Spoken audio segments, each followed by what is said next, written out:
Genesis chapter 23. In the last chapter, Isaac narrowly avoided being murdered by his father, one of the famous chapters of the Bible. I burped a little bit. There it goes. Now I gotta sneeze. What's happening? This is chapter 23. It's called The Death of Sarah. Spoiler alert, goodness. I mean, this one is not as popular because generally people don't care about reading about women unless it's Ezra. That's like the only one people ever talk about. There are times, to be fair, there were times in the church where I grew up where they were like, let's talk about this woman. But it was like a special exception and it very rarely happened. And it was not at all the majority. Most of the Bible focuses around men. But in this case, we've got a whole chapter dedicated to Sarah dying. So this is Abraham's wife/sister, his half-sister. She was Sarai earlier in the book, and now she's Sarah because their names changed for some reason. I don't remember why. It was Abram and Sarai, and then their names changed to Abraham and Sarah. So let's see what and how she dies and why there's so many words to describe it. Sarah lived to be 127 years old. Nice, that's around the maximum age we generally see today. She died at Kiriath Arba, that is Hebron. Hebron. I've heard of that before because there's a road named after it in Texas. That makes sense. In the Lord of Canaan. And, wow, Canaan. That was from the very beginning. Named after Cain, I think. Is it named after Cain? In the land of Canaan.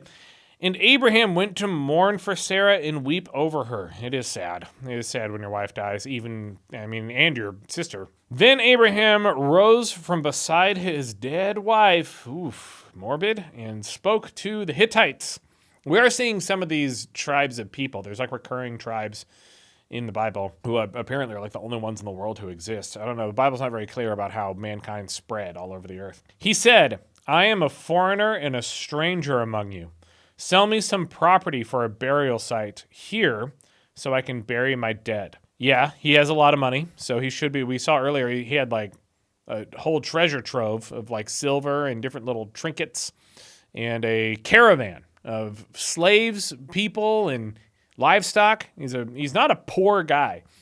And God's also said he's going to make him rich in descendants. Then Abraham rose and bowed down before the people of the land, the Hittites. In case you forgot, it tells you again. He said to them, if you're willing to let me bury my dead, then listen to me and intercede with Ephron, son of Zohar, on my behalf.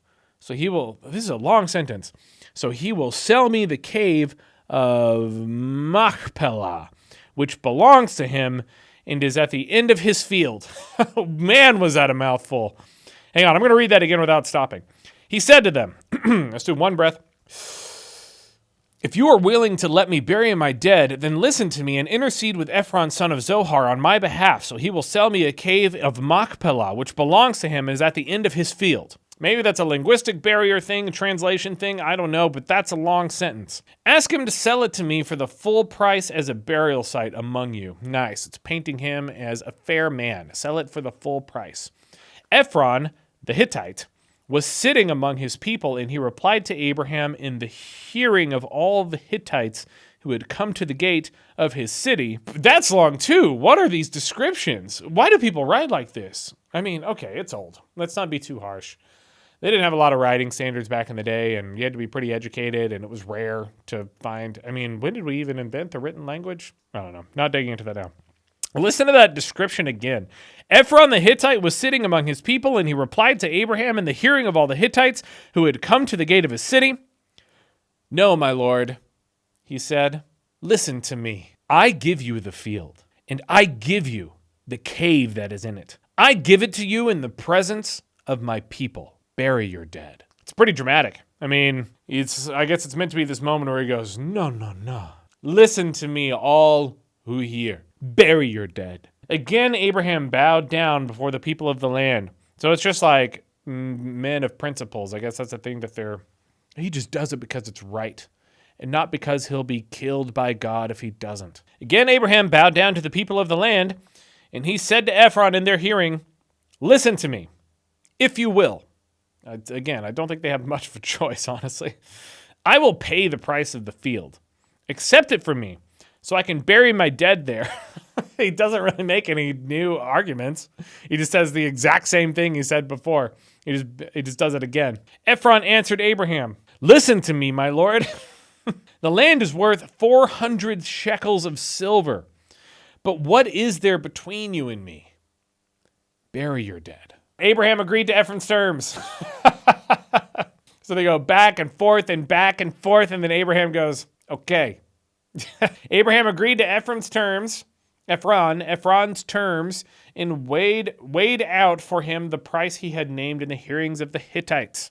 400 shekels of silver. I have no idea how much that is, but I think it's a lot. I think shekels were not cheap denominations. No pun intended, because denomination of the church. If anyone knows how much 400 shekel, or a single shekel, if you can give me a shekel equivalent, that'd be cool, so I understand what kind of weight I'm dealing with. According to the weight current among the merchants. So Ephron's field in Machpelah near Mamre.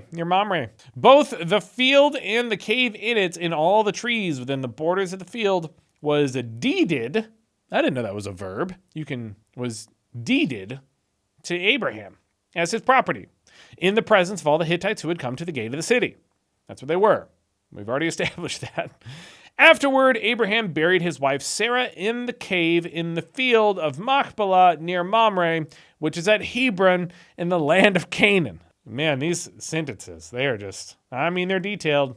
Can't blame him there. So the field and the cave in it were deeded to Abraham by the Hittites as a burial site. So I feel like we just took one paragraph and we just said it over and over again that entire time. That was a lot of the same thing again and again. Again, that was Genesis chapter 2023. That was Genesis 23. That was Genesis chapter 23. And the death of Sarah, not a lot of focus on Sarah, actually. It was mostly just Abraham and Ephron talking back and forth. The next chapter is called Isaac and Rebekah. Ooh, what's going to happen? Is there love in the air? Is there romance? We'll see. Find out next time.